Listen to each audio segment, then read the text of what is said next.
tipli xəbərləri qaçırtmamaq üçün kanalımıza abunə olun. Bu ilin iyul ayında Azərbaycanda yaşa görə aylıq sosial müavinət alan insanların sayı açıqlanıb. Əmək və Əhalinin Sosial Müdafiəsi Nazirliyi yanında Dövlət Sosial Müdafiə Fondundan verilən məlumata görə iyul ayında ölkə üzrə yaşa görə aylıq sosial müavinət alanların ümumi sayı 177.500 nəfər təşkil edib. Bu göstərici Azərbaycanda sosial təminat və əhalinin sosial müdafiəsi ilə bağlı diqqət çəkən rəqəmlərdən biridir. Məlumata əsasən yaşa görə aylıq sosial müavinət alan şəxslərin 39,4%-ni kişilər, 60,6%-ni isə qadınlar təşkil edir. Yəni, ümumi mənzərəyə baxdıqda bu sosial müavinətdən yararlananlar arasında qadınların payının kişilərdən daha yüksək olduğu görünür. Başqa sözlə, 177.500 nəfərlik ümumi göstəricinin təxminən 1/3-dən bir qədər çoxu kişilərin, yarıdan çoxu isə qadınların payına düşür. Burada vacib məqam ondan ibarətdir ki, söhbət yaşa görə aylıq sosial müavinətdən gedir.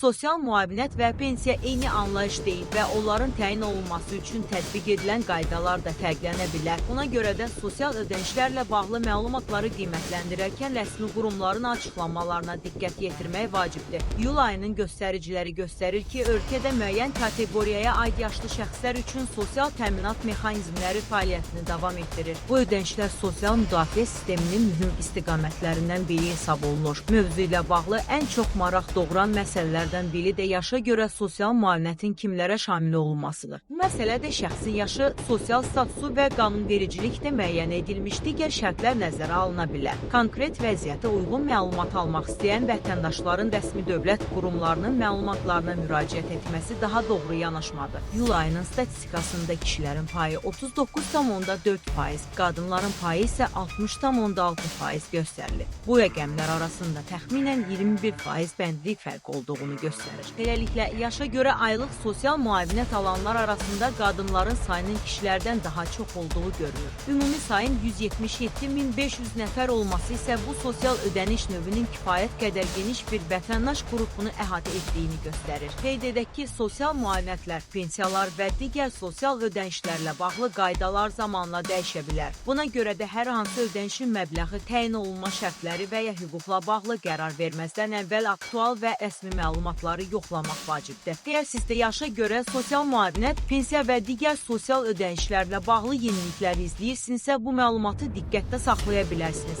Bir daha əsas rəqəmləri xatırladaq. Bu ilin iyul ayında Azərbaycanda yaşa görə aylıq sosial müavinət alanların sayı 177.500 nəfər olub.